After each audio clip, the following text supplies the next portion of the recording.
देखो, जब हम लोग प्लेट बाउंड्रीज की बात करते हैं, प्लेट सीमाओं की बात करते हैं, तो पहली चीज तो ये हमें पता होना चाहिए कि हम किस चीज को प्लेट बाउंड्री बोलते हैं, प्लेट सीमा कहते हैं। देखिए, जनरली बाउंड्री का मतलब होता है आउटर मोस्ट पार्ट या मार्जिन आप बोल सकते हो। लेकिन यहां पर बाउंड्री का मतलब थोड़ा सा डिफरेंट है। सुनिए, जैसे मान लीजिए ये एक प्लेट है, तो इस प्लेट की ये जो आउटर मार्जिन्स हैं, आप बोलोगे कि इन्हें भी बाउंड्री हम कह सकते हैं। लेकिन बाउंड्री एक्चुअली हम किसे कहते हैं, जब यहां पर एक प्लेट और हो और इन दोनों प्लेट्स के बीच का ये जो क्षेत्र है, ये जो जोन है, जहां पर ये दोनों प्लेटें एक दूसरे के रिलेशन में मूवमेंट करेंगी, संचलन। कैसा संचलन? तीन पॉसिबिलिटीज। या तो ये दोनों प्लेटें एक दूसरे की तरफ आ रही होंगी, टकराएंगी यहां पर, या फिर ये दोनों प्लेटें एक दूसरे से दूर जा रही होंगी, और या फिर ये दोनों प्लेटें एक दूसरे के पैरेलल चल रही होंगी। तो जिस क्षेत्र में, जिस जोन में प्लेट्स एक दूसरे से इंटरेक्ट करती हैं, उस जोन को क्या कहा जाता है? प्लेट बाउंड्री कहते हैं। तो एक लाइन में नोट करिए, लिखो, plate boundary is that zone where two plates interact with each other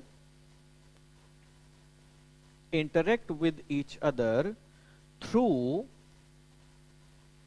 relative movement, where two plates interact with each other through relative movement। Plate सीमा एक ऐसा क्षेत्र होता है, प्लेट सीमा एक ऐसा क्षेत्र होता है जहां दो प्लेटें सापेक्षिक संचलन के द्वारा एक दूसरे से अंतर क्रियाएं करती हैं, एक दूसरे से अंतर क्रियाएं करती हैं। अब आते हैं कि प्लेट बाउंड्रीज कितने प्रकार की होती हैं। कोई बताएगा कितने प्रकार हो सकते हैं? तीन ही होंगे। जब प्लेट मूवमेंट तीन प्रकार का होता है तो प्लेट बाउंड्रीज भी तीन प्रकार की होंगी। तो अगर हम प्लेट बाउंड्रीज के टाइप्स देखें, प्रकार देखें, so number 1,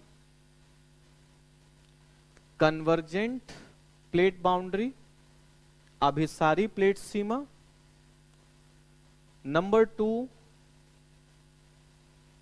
divergent plate boundary, अपसारी प्लेट सीमा। एंड नंबर 3, कंजर्वेटिव और you can say transform plate boundary, संरक्षी या रूपांतरित प्लेट सीमा, संरक्षी या रूपांतरित प्लेट सीमा। तो प्लेट सीमाएं जो होती हैं वो तीन प्रकार की होती हैं, कन्वर्जेंट, डाइवर्जेंट एंड ट्रांसफॉर्म। अब जो मैं कल आप लोगों को बता रहा था कि प्लेट टेक्टोनिक्स के बेसिस पर आप समझोगे कि पर्वत कैसे बनते हैं, द्वीप कैसे बनते हैं, भूकंप कैसे आता है, तो वो सब कुछ जो होता है वो कहां पर होता है? प्लेट बाउंड्रीज पर होता है। तो अब आप समझ लीजिए कि जितना भी डायनेमिक सेक्शन है इस थ्योरी से रिलेटेड, वो सारी की सारी चीजें हम लोग किस में पढ़ेंगे? इन प्लेट बाउंड्रीज में पढ़ेंगे। तो चलिए शुरू करते हैं। सबसे पहली बाउंड्री हेडिंग बनाएं आप लोग, कन्वर्जेंट प्लेट बाउंड्री, अभिसारी प्लेट सीमा।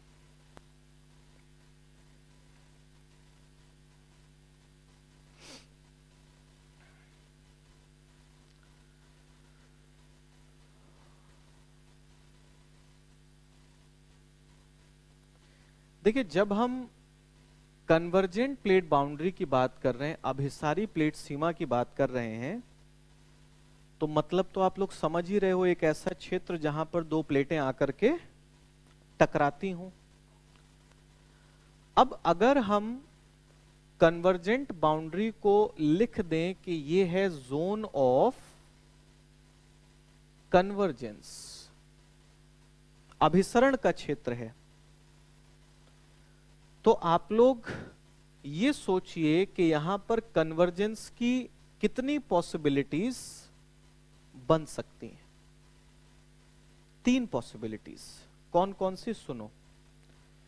देखो, पहली पॉसिबिलिटी तो ये बन सकती है कि एक कॉन्टिनेंटल प्लेट, एक महाद्वीपीय प्लेट टकरा रही है, कन्वर्ज हो रही है किससे?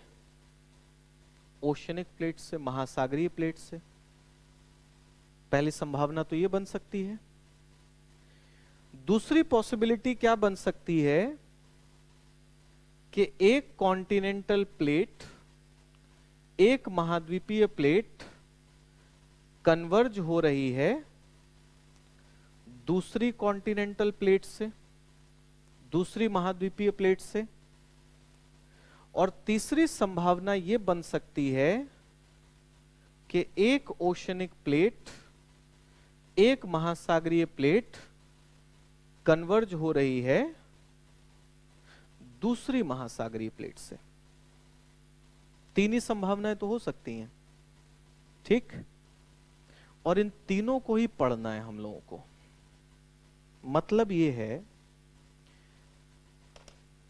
आप लोगों को पढ़ना ये है कि अगर एक तरफ कॉन्टिनेंटल क्रस्ट हो, सुनो सब लोग, एक तरफ कॉन्टिनेंटल क्रस्ट हो, दूसरी तरफ ओशनिक क्रस्ट, तो जब ये दोनों अलग अलग प्रकार की क्रस्ट आकर के टकराएंगी तो इस टक्कर से क्या हो सकता है, क्या पॉसिबिलिटीज डेवलप होंगी, क्या क्या चीजें हमें देखने को मिलेंगी, उसे हमें डिस्कस करना है। सेम दोनों तरफ अगर कॉन्टिनेंटल क्रस्ट हो या दोनों तरफ अगर ओशनिक क्रस्ट हो। क्लियर है? तो चलिए सबसे पहले समझते हैं कि जब एक तरफ महाद्वीप होता है और दूसरी तरफ महासागरीय जो भूपर्पटी है वो होती है और ये टकराते हैं तो होता क्या है। अब यहां से इंटरेस्टिंग चीजें, अप्लाइड चीजें जो है वो शुरू होंगी। तो कन्वर्जेंट प्लेट बाउंड्री में आप पहला जो केस लिखेंगे वो क्या लिखेंगे? Convergence of continental crust with oceanic crust, महाद्वीपीय भूपर्पटी का महासागरीय भूपर्पटी से अभिसरण, महाद्वीपीय भूपर्पटी का महासागरीय भूपर्पटी से अभिसरण। मैंने आप लोगों को एक चीज बताई थी कि कॉन्टिनेंटल क्रस्ट कैसी होती है? लाइट, हल्की। और ओशनिक क्रस्ट कैसी होती है? बस ये चीज अपने दिमाग में रखना थोड़ा सा आप लोग, क्योंकि इसका यूज होगा यहां पर, समझ रहे हो? लेकिन ये लाइट और हैवी के चक्कर में हम लोग पढ़े हैं। सबसे पहले आप लोग ये सुनिए, इधर देखो सब लोग। अगर हम मान लें कि ये ओशनिक क्रस्ट है और ये कॉन्टिनेंटल क्रस्ट है, तो ये दोनों अगर आकर के टकराएंगे, अगर टक्कर होगी, तो मुझे बस इतना बताइए कि इस टक्कर से भूकंप आ सकता है कि नहीं आ सकता है? लॉजिकल सी चीज है ना। जब भी दो प्लेट्स टकराएंगी हमेशा भूकंप आता है। हां, अब वो भूकंप कितना शक्तिशाली होगा, कितना स्ट्रांग होगा, ये इस बात पर डिपेंड करता है कि ये टक्कर कैसे हुई है। जैसे आप लोग देखते हो ना, अपने यहां पर भूकंप आते हैं आते हैं कि नहीं आते हैं? कभी दिल्ली में भूकंप आ जाता है, नेपाल में भूकंप आया, कभी आप जम्मू कश्मीर में देखते हो भूकंप आ जाता है। कभी सोचा आप लोगों ने काहे लिए भूकंप आते हैं? ऐसी कौन सी खता हो गई है हम लोगों से कि ये भूकंप आते रहते हैं? अब आप बता सकते हो, बताओ। इंडियन प्लेट कॉन्टिन्यूअसली मूव कर रही है टुवर्ड्स यूरेशियन प्लेट, और जब भी ये इंडियन प्लेट खिसकती हुई यूरेशियन प्लेट के पास जाती है और टकराती है, तो जब भी ये टकराती हैं प्लेट्स, तभी भूकंप आता है। लेकिन आप क्या देखते हो कि जनरली जो भूकंप आते हैं वो हल्के फुल्के होते हैं।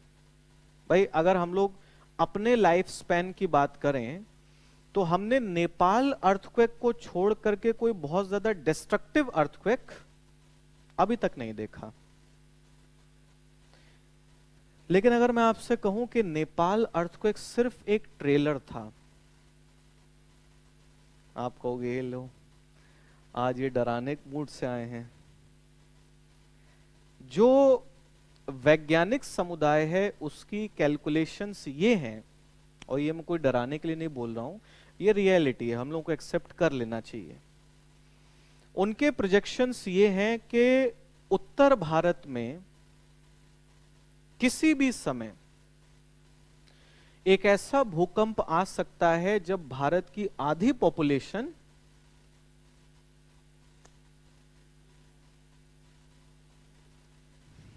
कुछ लोग दब जाएंगे और बाकी जो बचेंगे वो बह जाएंगे। क्यों बहेंगे? क्योंकि हम लोगों ने ना इधर खूब बड़े बड़े डैम बना कर रखे हुए हैं, उत्तराखंड में, हिमाचल प्रदेश में, जम्मू कश्मीर में भी प्लान चल रहा है कि बना डालेंगे, है ना। वो बेचारे एनवायरमेंटलिस्ट होते हैं, वो मना करते हैं मत बनाओ, हम लोग कहते हैं तुम चुप रहो, विकास करना है हम लोगों को। ये इतने सेंसिटिव एरियाज में डैम्स बने हुए ना, जिस दिन 8 या उससे ज्यादा इंटेंसिटी का अर्थक्वेक आ गया, तो आधे लोग तो ये जो इमारतें हम लोगों ने बना रखी, और हम लोग कितने टैलेंटेड हैं वो आपको ही पता होगा, है ना। हम लोग जो घर वर बनाते हैं उसमें जुगाड़ लगाते हैं, है ना। इंजीनियरिंग नहीं लगती हम लोगों के, हम लोगों का जुगाड़ लगता है। जहां 4 ईंटा लगना है वहां 2 ईंटा लगा कैसे काम चलाया जा सकता है, ये करते हैं। तो उत्तर भारत की जो सर्वे की गई है वो ये बताती है कि जो बिल्डिंग्स यहां पर बनाई गई हैं, वो जिस दिन 8 या उससे ज्यादा तीव्रता का भूकंप आया, बहुत रेयरली कोई बिल्डिंग ऐसी होगी जो सस्टेन कर जाए उससे, अदरवाइज कंप्लीट कोलैप्स होगा। और ये डैम्स अगर टूट गए तो जो बचेंगे वो बंगाल खाड़ी में पाए जाएंगे, है ना। वो सीधे बह करके कहां पहुंचेंगे? बंगाल की खाड़ी में। ठीक, ये है। अब जैसे देखो जापान, जिस जगह पर हम लोग बैठे हैं ना, जैसी जगह पर हम लोग बैठे हैं वैसी जगह पर ये लोग भी बैठे हैं। यहां ये लोग ये कहां बैठे हुए हैं? इधर पैसिफिक प्लेट है और इधर यूरेशियन प्लेट है, और ये दोनों प्लेट्स टकराती हैं यहां पर, तभी यहां भूकंप आते हैं। जापान में लास्ट टाइम जो अर्थक्वेक आया था, आप लोगों को याद होगा, सुनामी आई थी उसके बाद, है ना। वहां का जो एक न्यूक्लियर पावर प्लांट था, फुकुशिमा पावर प्लांट, वो थोड़ा सा लीक भी हो गया था, और दूसरा हिरोशिमा और नागासाकी होते होते बचा था। ठीक है, मगर जापान वालों ने उससे सीख लिया, वो सीखे थोड़ा सा। आप लोग अच्छा मजाक में मत लीजिएगा इस चीज को, क्योंकि ये रियलिटी है। हम लोग, और देखो हम लोगों में उनमें कितना डिफरेंस है। आप कभी वो जो जापान का अर्थक्वेक था ना, उसके यूट्यूब पर बहुत सारे वीडियोस पड़े हुए हैं, ज्यादातर लोग वहां पर वीडियो बना रहे थे जब भूकंप आ रहा था। अपने यहाँ अभी ट्रेंड में आया रिसेंटली ये, आप देखेंगे वो जो स्काई स्क्रेपर्स है ना उनके, वो 50-50 माले की बिल्डिंग्स, वो अर्थक्वेक में ऐसे स्विंग कर रही हैं लाइक दिस, बट गिर नहीं रही है, स्विंग कर रही है। अपने इधर एक कई बार स्विंग करेगी, है ना, एक डायरेक्शन में। रिवर्स मोशन होने के चांसेस नहीं, हमको एक ही बार झूला मिलेगा एक साइड में, दूसरी साइड में नहीं मिलेगा। और उसके बाद जब जापान में वो भूकंप आया तो अब उन्होंने क्या करना शुरू किया, आप लोगों ने हैंगिंग ब्रिजेस देखे होंगे, है ना, वो केबल्स पे पूरा का पूरा पुल जो है वो टंगा होता है। उन्होंने उसी तरीके की केबल से अपनी जो टॉल बिल्डिंग्स है ना उनको बांधना शुरू किया है अब, कि अगर कभी भूकंप आया भी और बिल्डिंग शेक भी करेगी, लेकिन वो केबल्स क्या कर ले जाएंगी उसे।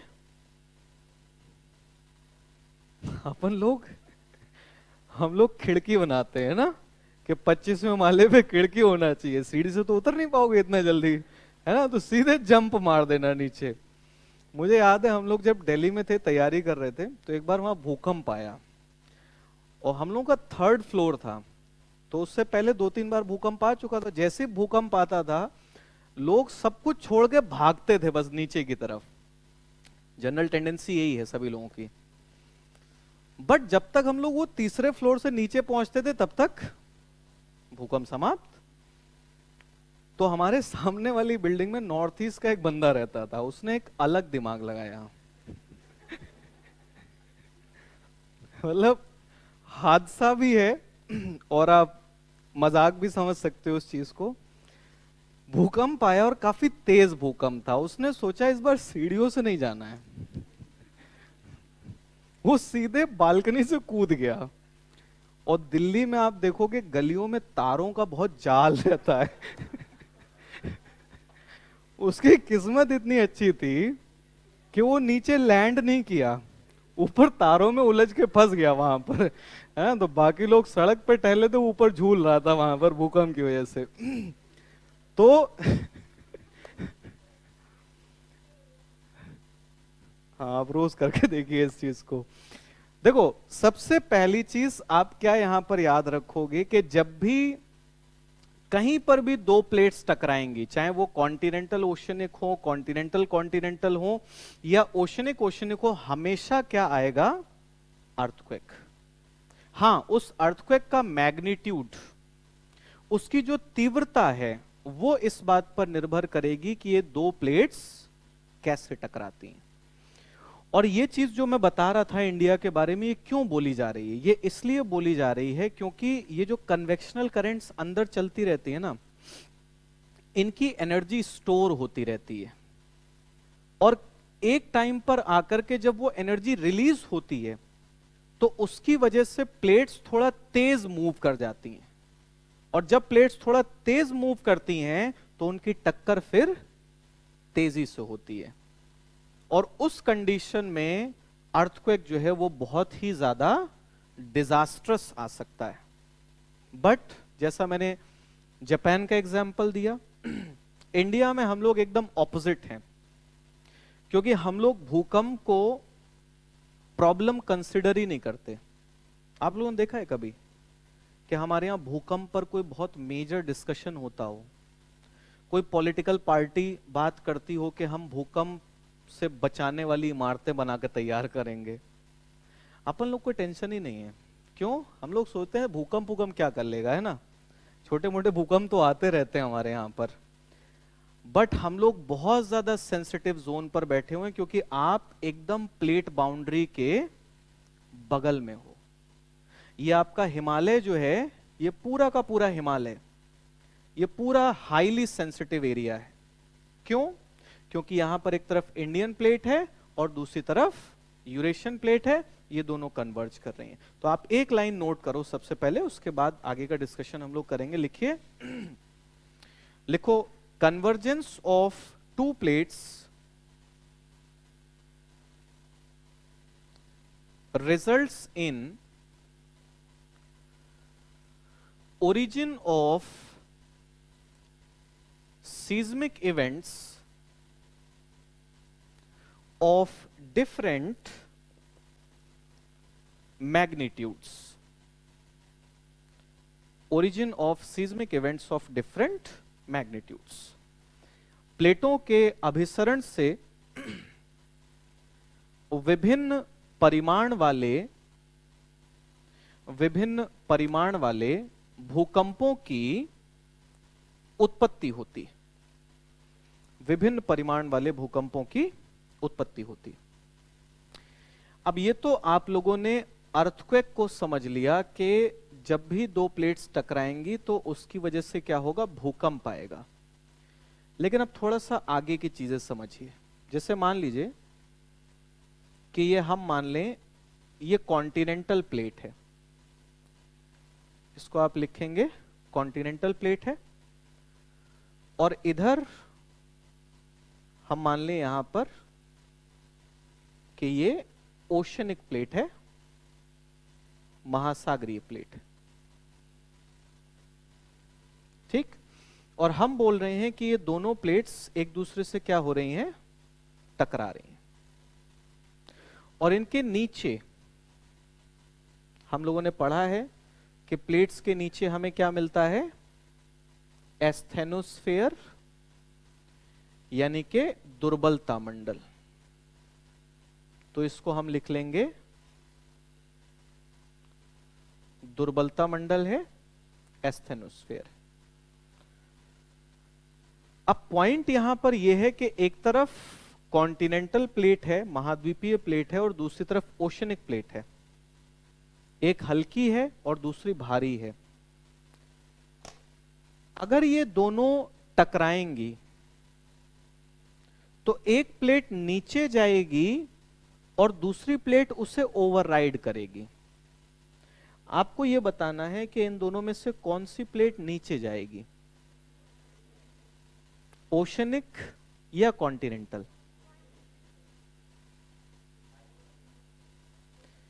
थोड़ा सा दिमाग लगाओ। अगर एक हल्का ऑब्जेक्ट है और एक भारी ऑब्जेक्ट है और वो टकराएंगे तो भारी ऑब्जेक्ट कहां जाएगा, नीचे जाएगा।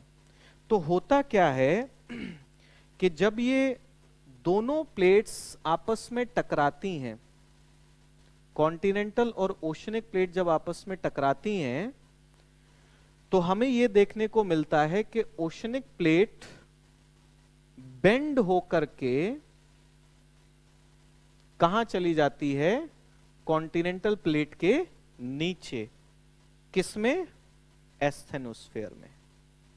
ये जो डायग्राम यहां पर बना है, इस चीज को हम क्या लिखते हैं,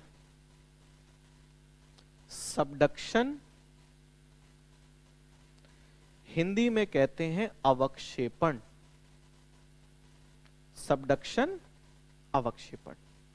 तो मतलब भूकंप के बाद दूसरी चीज आप क्या लिखोगे, लिखिए कि such convergence leads to subduction of heavy oceanic plate.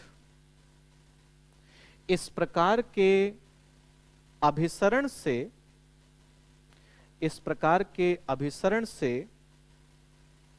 भारी महासागरीय plate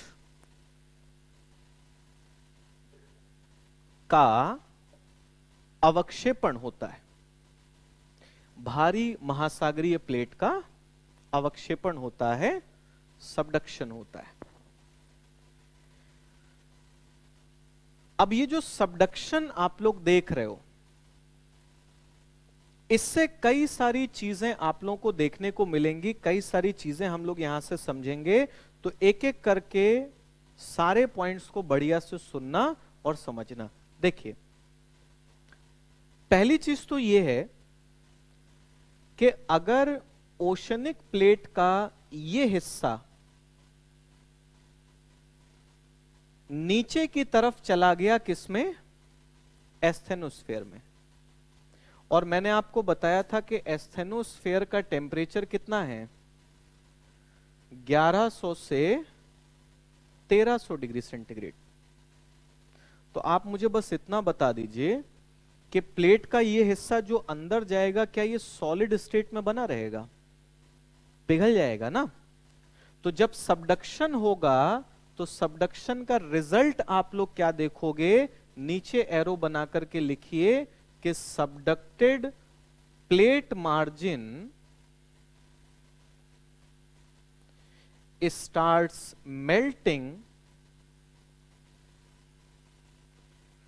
due to high temperature of asthenosphere. Subducted plate margin starts melting due to high temperature of asthenosphere. दुर्बलता मंडल के अधिक तापमान के कारण, दुर्बलता मंडल के अधिक तापमान के कारण अवक्षेपित प्लेट किनारा, अवक्षेपित प्लेट किनारा पिघलने लगता है। अवक्षेपित प्लेट किनारा पिघलने लगता है।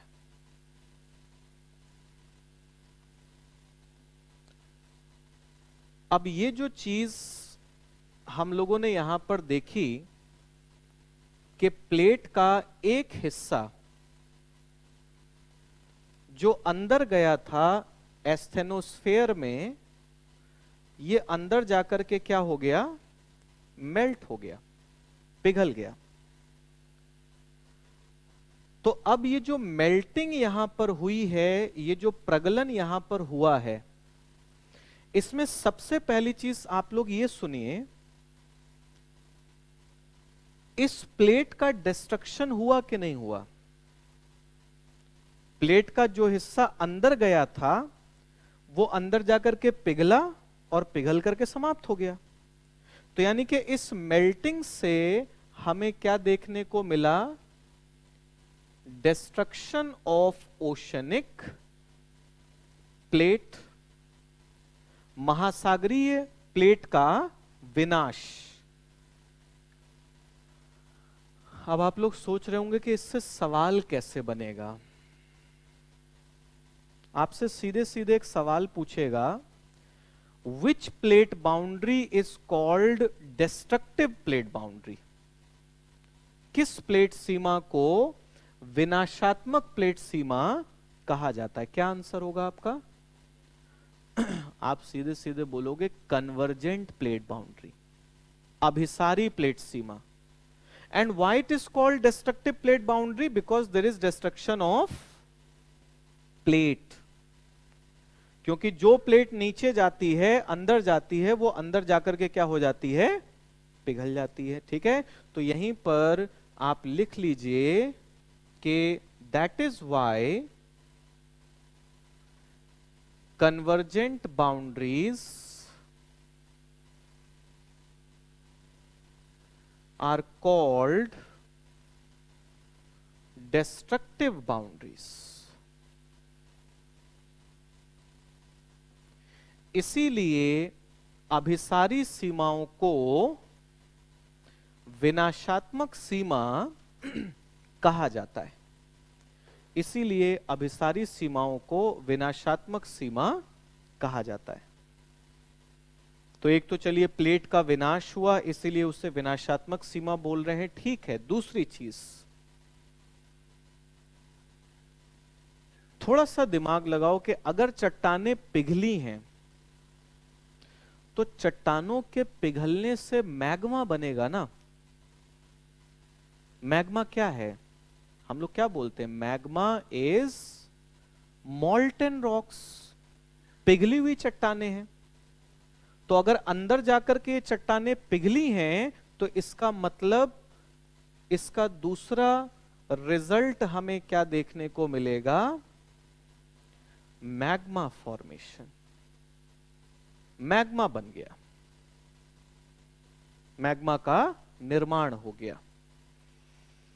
और आपको मैं एक चीज बताता हूं कि पृथ्वी के अंदर मैग्मा का बनना ज्वालामुखीयता की शुरुआत होती है।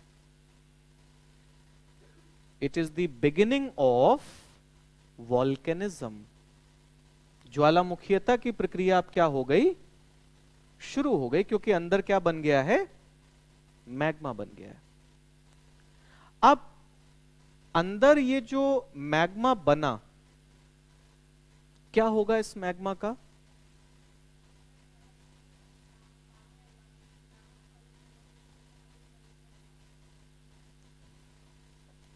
बाहर आएगा वहां तक ठीक था, लेकिन वलित पर्वत नहीं बनेगा, क्योंकि वलित पर्वत चट्टानों के मुड़ने से बनता है। ठीक है, आप बोलते हैं ज्वालामुखी पर्वत बनेगा, वो सही था। सुनो अब, देखो इधर ध्यान से इस डायग्राम को देख लेते हैं एक मिनट। अगर इस डायग्राम को हम थोड़ा सा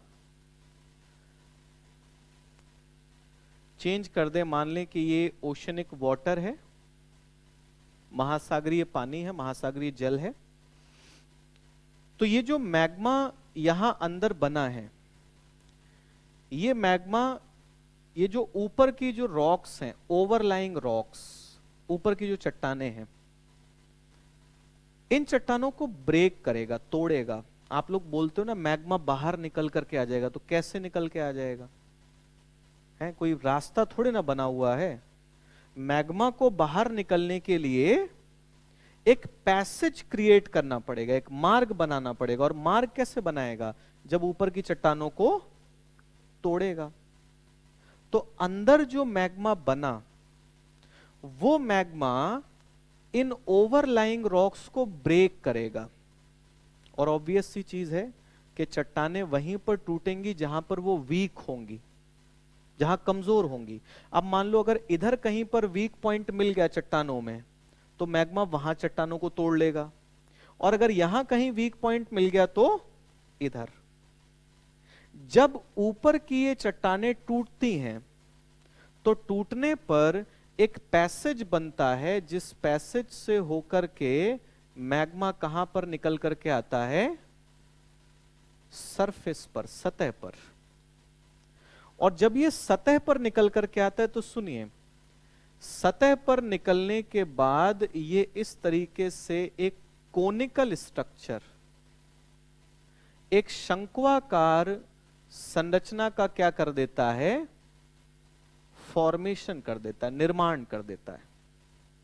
यानी कि अंदर से मैग्मा निकला, निकल करके एक्यूमुलेट हुआ, इकट्ठा हुआ, उसकी कूलिंग हुई, सॉलिडिफिकेशन हुआ, मैग्मा ठंडा हुआ, ठोस हुआ, और उसने क्या बना दिए? ये कोनिकल स्ट्रक्चर्स, शंक्वाकार संरचनाएं। इन कोनिकल स्ट्रक्चर्स को आप जनरली क्या बोलते हैं? आप इनको कहते हैं वॉल्केनिक कोन्स, ज्वालामुखी शंकु कहते हैं। लेकिन अगर आप स्पेसिफिक होकर के बात करिएगा, तो आप क्या बोलेंगे? इधर देखिए, ये जो लैंड पर बना है, स्थल पर, वॉल्केनिक कोन, इसको आप कहेंगे वॉल्केनिक माउंटेन, ज्वालामुखी पर्वत। और ये जो पानी के अंदर बना है कोन, जिसका कुछ हिस्सा बाहर निकल करके आ गया है, इससे आप क्या कहेंगे? वॉल्केनिक आइलैंड, ज्वालामुखीय द्वीप। बनाइए डायग्राम सभी लोग।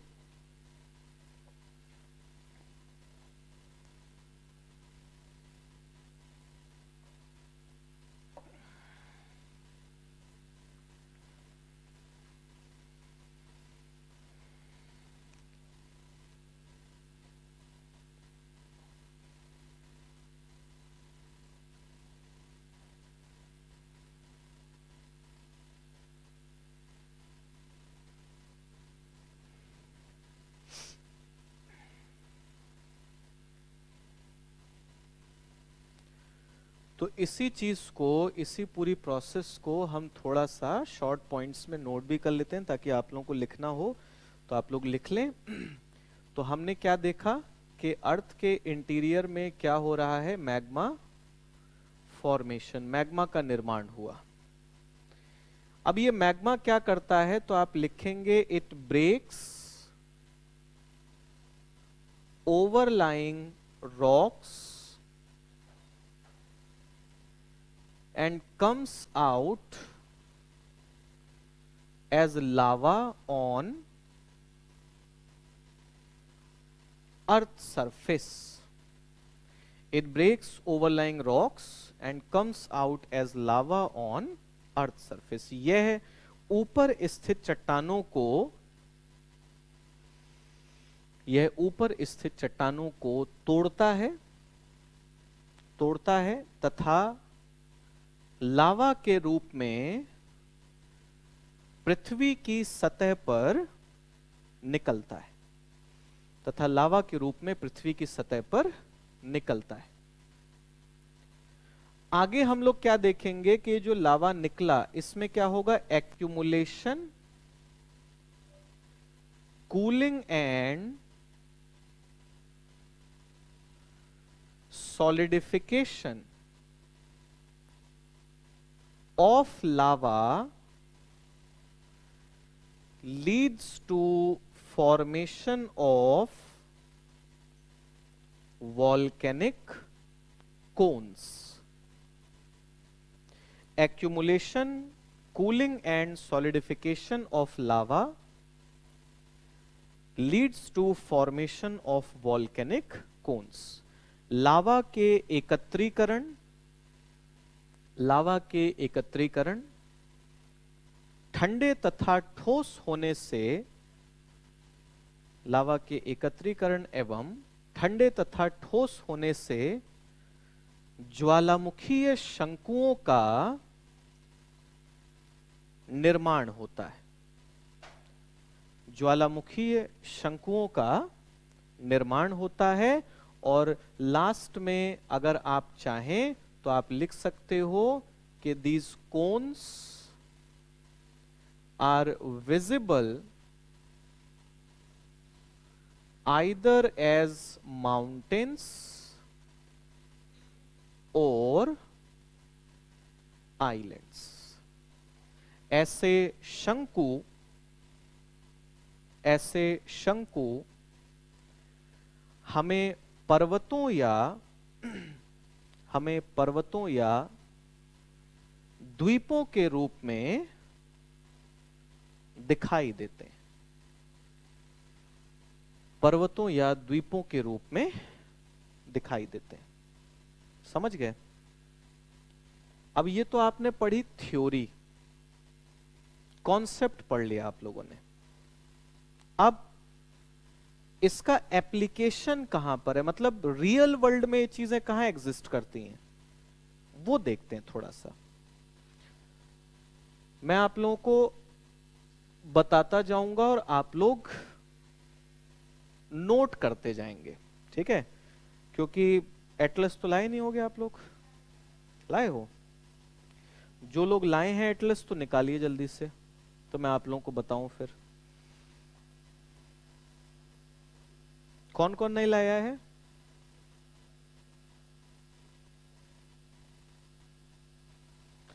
कहा था मैंने वैसे कि एटलस ले लेना और जब भी ज्योग्राफी क्लास में आओ तो ले आना, आगे से ले आना क्योंकि जरूरत पड़ेगी, ठीक है?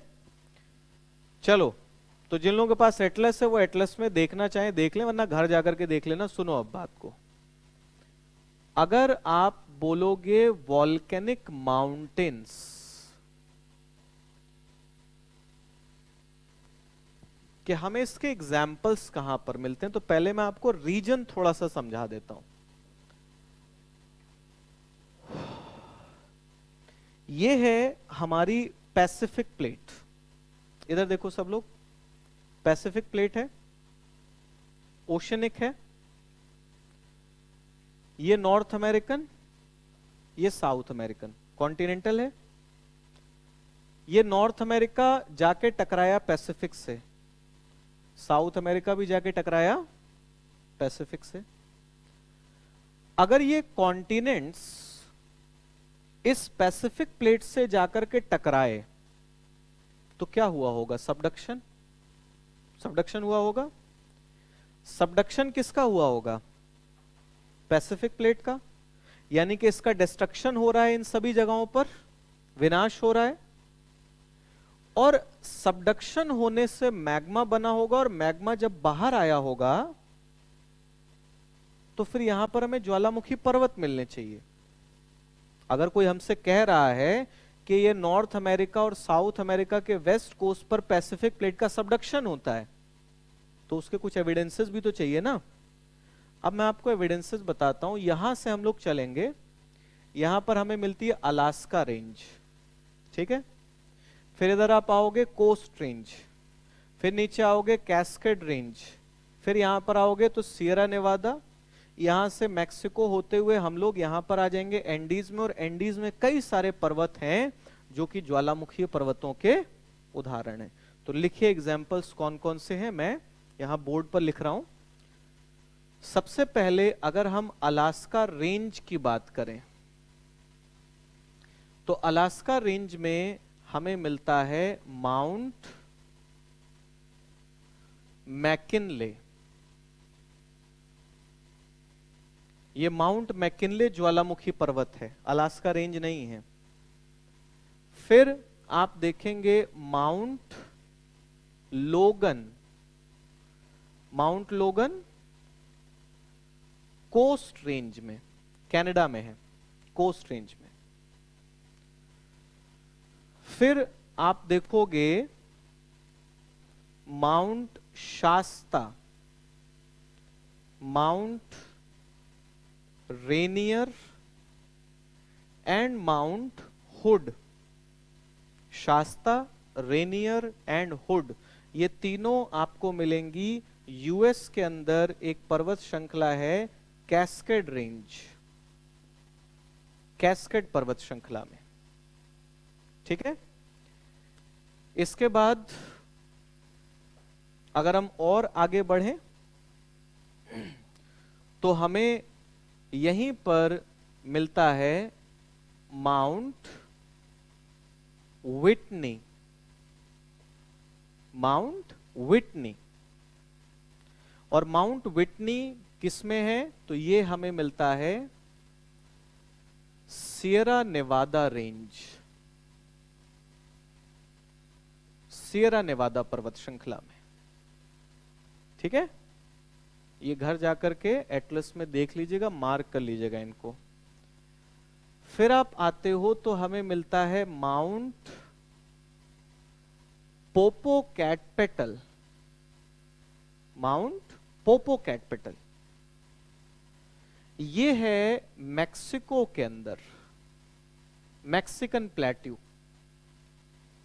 ठीक है।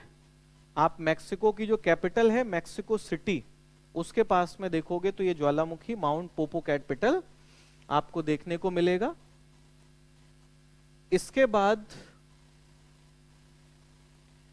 और आप देख लीजिए, अगर हम साउथ अमेरिका में चले जाएं तो हमें मिलेगा mount Cotopaxi and mount Chimborazo.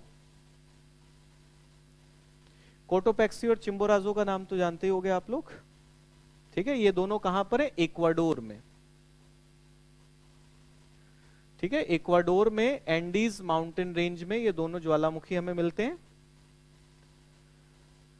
फिर इसके अलावा अगर हम चले जाएं चिली और Argentina border, chilli Argentina border, तो चिली अर्जेंटीना बॉर्डर पर एंडीज के अंदर, एंडीज माउंटेन रेंज के अंदर दो ज्वालामुखी पर्वत हमें और मिलते हैं। एक का नाम है Ojos del Salado, Ojos del Salado, और दूसरे का नाम है एकोंकागुआ,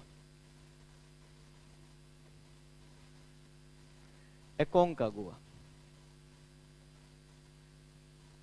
ठीक। अच्छा, ये ओजोस डेल सलाडो और एकोंकागुआ, एक चीज और बता दूं इसके बारे में, Ojos del Salado world's highest active volcano है,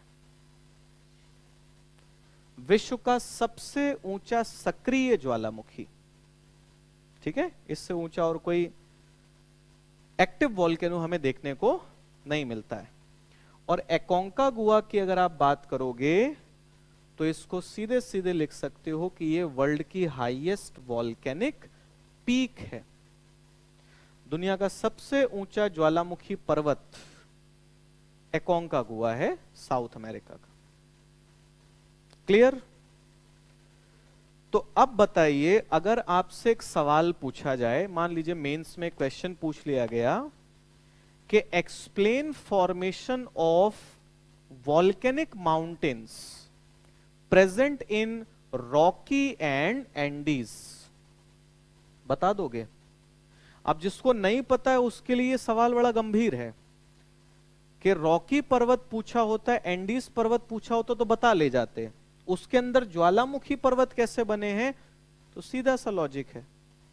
अब आइए उधर, ये जो आइलैंड्स हैं, देखो मैं आप लोगों को पहले दिखा देता हूं कहां कहां पर आइलैंड्स हैं। ये एल्यूशियन आइलैंड, यहां पर आप आओगे क्यूराइल, यहां आ जाओगे जापानीज, और नीचे आओगे रियूक्यू, यहां ताइवान, ये फिलीपींस और ये इंडोनेशियन। तो Indonesian, Philippines, Taiwan, Ryukyu, Japanese, Kuril, Aleutian, all these islands are mostly volcanic islands, ज्वालामुखीय द्वीप हैं। कैसे बने होंगे? सुनिए कैसे बने होंगे। ये यूरेशियन प्लेट है आपकी, ईस्ट की तरफ जा रही है, इधर पैसिफिक है, सबडक्शन हुआ होगा, मैग्मा बना, इरप्शन हुआ, उससे ये सारे के सारे आइलैंड्स जो हैं वो बनकर के तैयार हो गए। तो एक सिंगल स्ट्रोक से आपने सारी की सारी चीजें समझ ली। अब आपसे इंडोनेशियन पूछा जाए या फिलीपींस पूछा जाए या क्यूराइल पूछ लिया जाए, बता दोगे कि नहीं बता दोगे? लॉजिक तो सब में वही लगेगा ना। हाँ, बस थोड़ा बहुत आपको टेक्निकल डिटेल्स जो हैं वो चेंज करनी पड़ेंगी। ठीक, तो वॉल्केनिक आइलैंड्स के एग्जांपल्स आप लिखना चाहें तो नोट कर लीजिए, बता देता हूं आप लोगों को।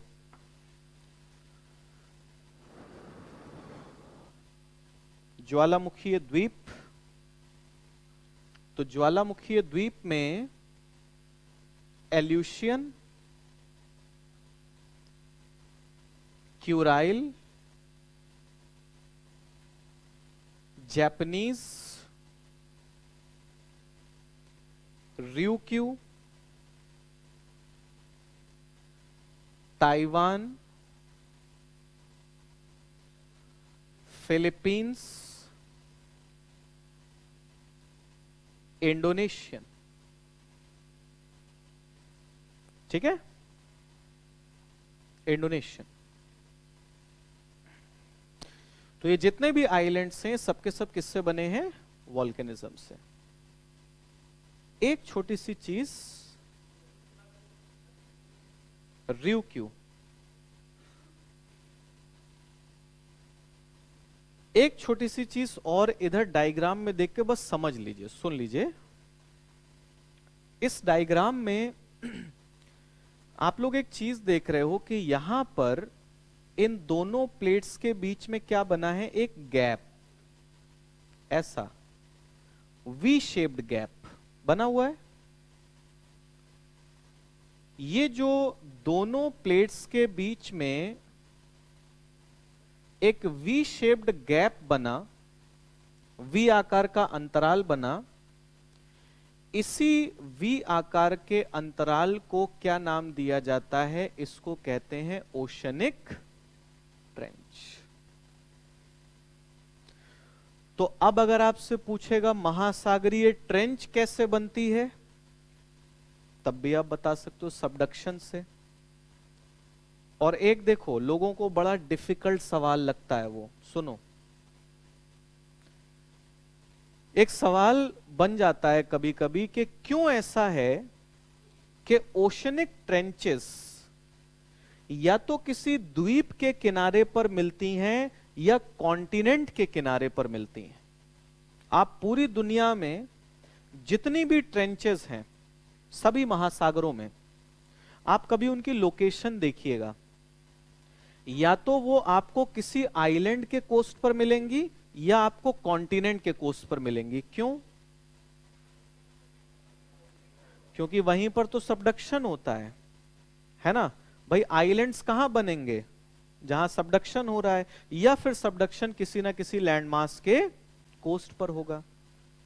तो जो सवाल बड़ा डिफिकल्ट है उसका आंसर बहुत इजी है कि सब कुछ सबडक्शन से बन रहा है, इसीलिए ये एक जोन में हमें देखने को मिलते हैं।